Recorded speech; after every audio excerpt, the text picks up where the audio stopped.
Hello, I'm Garrett Currie. This is my presentation on the summer internship I did with NRCS. I was stationed out in Kansas. I enjoyed my time out there. I was able to meet some really cool people. One of the first things we did was we checked fence. There was a big fire out in the northern Kansas area. It had taken over two of the counties that I was stationed in my MU. So we would go out there, take the four-wheeler, ride the fence line, make sure that the contractors did the fence right, that the fence was up to our specs. So we would go out and take measurements of the diameter of those poles, the spacing between each pole, the spacing between the wires and the wires from the ground, because if it's too tall, cattle can get through. If it's too short, cattle can get over it. So that was one of the first things we did. This was something we also did. We did customer compliance calls. We'd go out and get signatures from different uh, producers. This one was a GPGI incident. So we went out, as you can see in the picture on the left, the farmer has a bunch of trees by his stream, and on the picture to the right, he has a bunch of trees on the hills back there on his pasture. So he wanted to see what we could do about moving those trees on the hill. We told him that it probably would be best for him to just move them himself if he has a skid steer and how to treat them. So you run into things like that. It was pretty cool learning about different tree species that I haven't dealt with, like cedars and locusts. Something we also did were waterways. So we would go out to waterways that had been planted. As you can see on the right picture, this had probably been planted for a year, and you're just going out, seeing how far along it's coming, if it's become established, if there are any washouts. Like the middle picture, that would be an example of a washout. If there are a bunch of weeds instead of the brome that they planted.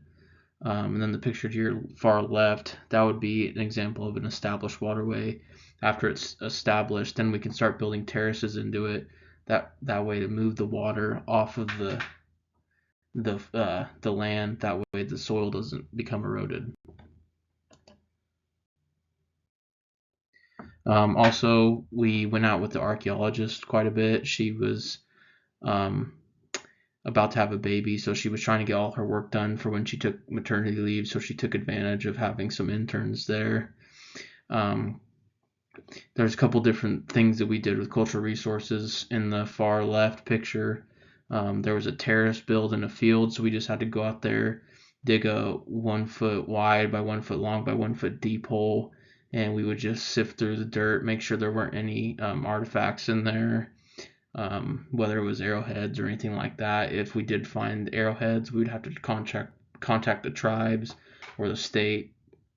The middle picture is an example of somebody who wanted to do a prescribed burn on their pasture. It had been encroached by trees and bushes and cactus, so we went out there and walked in grids of about 50 yards and made sure that there was nothing that was that needed to be addressed. We did find that stone structure on the far right that we had to notify the state about, and a couple other agencies to make sure that they didn't care, and we would just protect that if it was approved.